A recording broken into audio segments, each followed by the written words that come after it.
Reporting in America. My topic is about the rise of unvetted, unsourced reporting and unchecked power in the fourth estate. Now, I don't think many of you guys have heard of the term the fourth estate because it's kind of overused by the time, and nowadays people don't usually refer to it, so it's kind of forgotten. But let's get to the presentation. So here's my agenda, and number one, what is the fourth estate? That's sort of like an introduction to my presentation. And number two, what are the fourth estate's powers? So this is going in detail about the fourth estate. And number three, the danger in unchecked power.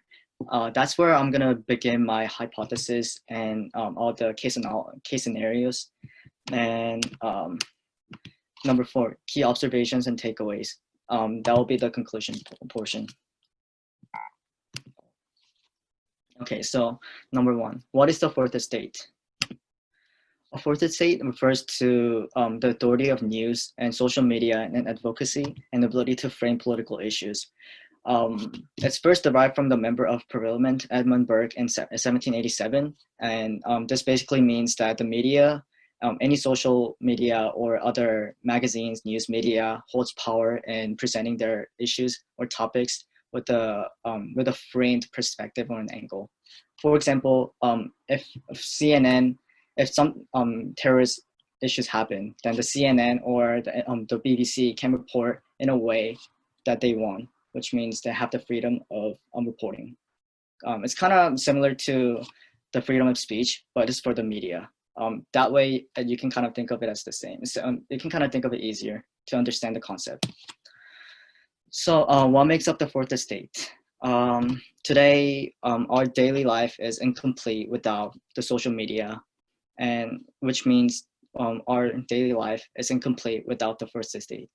So the fourth estate basically consists of mainstream media, news, broadcasts, social networking platforms such as Facebook, Snapchat, Instagram, or TikTok, and any other independent medias.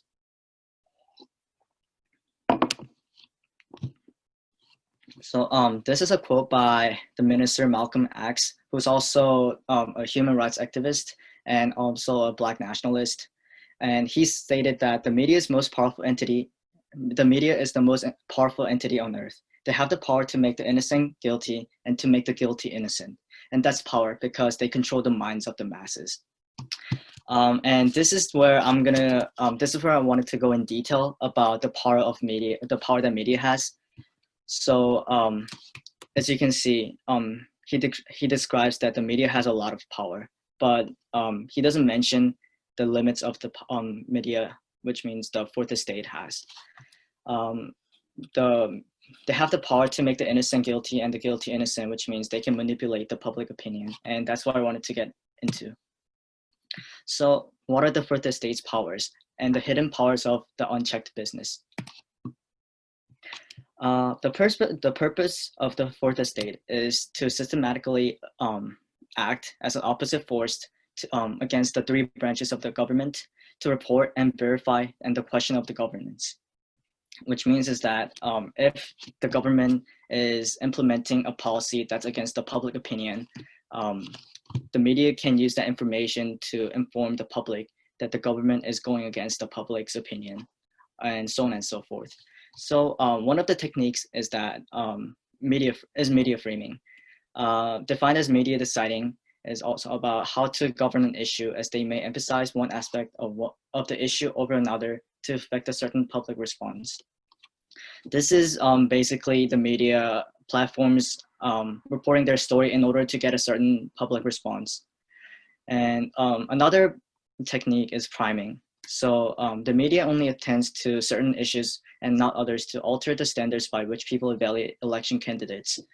I'll explain this one with an example. So for example, CNN is very liberal, and such as CNN and many other media platforms, they get paid by the government political sides to advertise for their political side, and that's how majority of medias make money. For example, I know that the New York Times is very Republican, which means he supports President Trump most of the time. and they try to frame it and use the technique of priming to only attend to certain issues and not attend to other political sides issues, to only report about Republican side. So having said that, the approximate evaluation of the media industry is around $720 billion, which is even bigger than a normal company such as Apple or Microsoft or any other companies. So the dangers of unchecked power. Whose side is the fourth estate on?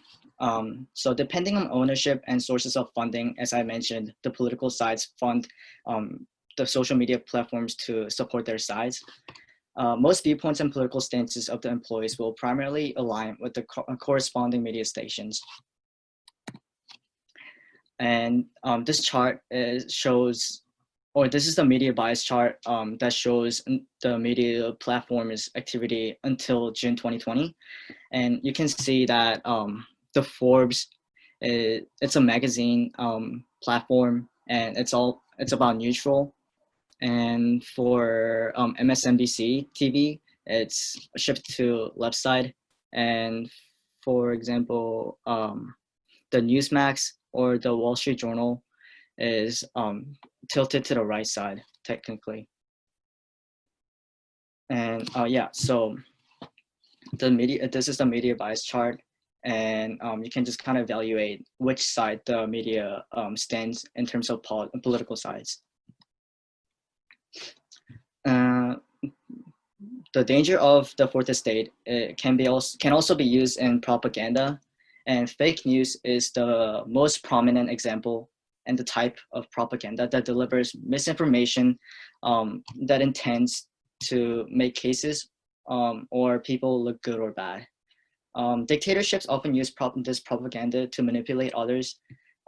For sophomores who are in public United States high schools, they usually read about the novel called 1984 by George Orwell. And the novel basically exemplifies that propaganda and the government policies that is like an extreme state of propaganda. And this propaganda can be used to shape the public opinion. And this is these are the dangers of fake news. Decreases the credibility of media, divides the public opinion, and it kind of blurs the idea of reality. So this is where I wanted to get in detail for, and I set up a proposal. It's like a hypothesis that misinformation increases social alarmism. Before I begin, I want to talk a little bit more about social alarmism. So alarmism is it's a situation that makes people think or believe that the situation is more extreme than it should be, or it looks like. So it's kind of giving false ideas to people to believe that it's an extreme side, or it's an extreme version of the issue. And I have a case study here about the shooting and death of Sean Reed, or also called Dress Sean Reed, and the subsequent fallout. As I begin this case study, let me talk about what happened. So on May 6, 2020, 20-year-old Dresden, also known as Sean Reed, was fatally shot by Indianapolis police officers, and they reported that the car was recklessly driving on the I-65 interstate. When a traffic stop was initiated, Sean Reed fled in the vehicle, allegedly almost striking other motorists. And Sean Reed then exited the vehicle, ignored verbal commands to halt. After a taser was deployed, police reported there was an exchange of gunfire between the driver and the officer. While Reed was shot, the officer who engaged with him was not. He carried a modified, customized Glock 19 with a gold cover, and it was found on the scene. Now, that's what police reported, and this is what media reported. So I saw this petition on actually on my Instagram story, referred from a friend who posted this on his story. And the petition states that yesterday, excessive use of violence ended the life of an unarmed man by the name of Sean Reed. And you can see that more than 700,000 people signed this petition. And I want you guys to pay attention to the words of excessive use of violence and unarmed man by the name of Sean Reed. So after research, I found this video footage of Sean Reed streaming on his Facebook Live with his Glock 19 that he's gonna threat the cops and point his gun at them and shoot him. So I'm gonna since this is kind of sensitive, I'm only gonna play a short part of it.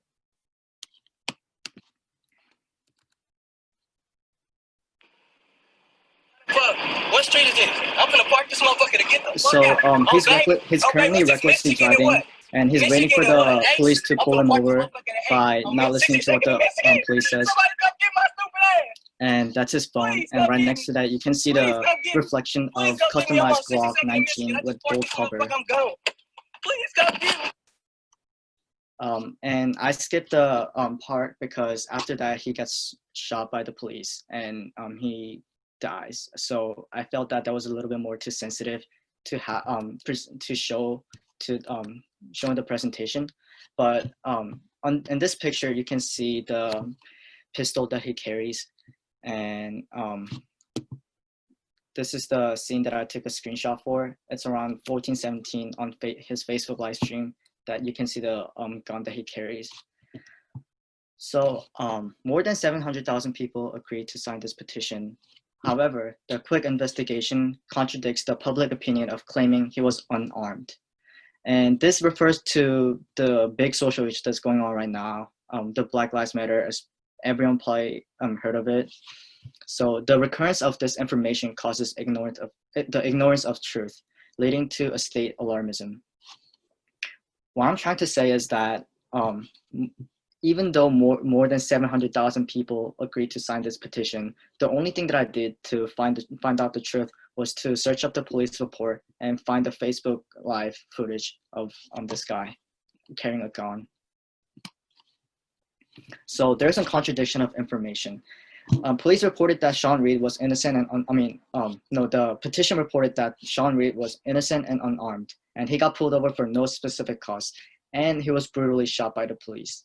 However, the factual statements prove that Sean Reed carried customized Glock 19 pistol, and he was recklessly driving, and he pointed his gun at the police, which led him to death.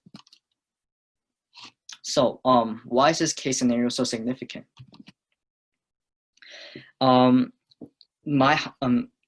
I stated, my hypothesis was that the misinformation leads to social alarmism, and that's directly related to the continuation of issue. So this news headline from the research says, half of Americans see fake news as bigger threat than terrorism, study finds. So a survey in March 2019 showed that 49% reported to experience fake news in the US, and it also proved that there's growing distrust in news sources.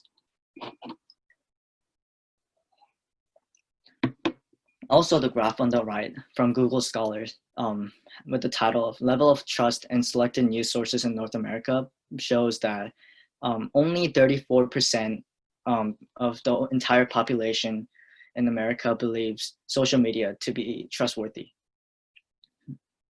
So due to the increase of ignorance in news and the truth of information, social issues remain unsolved. For example, Black Lives Matter. And all, the fourth estate has no limits by far. While media serves to support for political accountability, the misuse of media and unchecked power of the fourth estate could have adverse consequences and threaten American democracy. Unsourced and unvetted journalism undermines the fundamental tenets of American democracy and could potentially stand to be catastrophic for American society. Thank you. And these are the sources.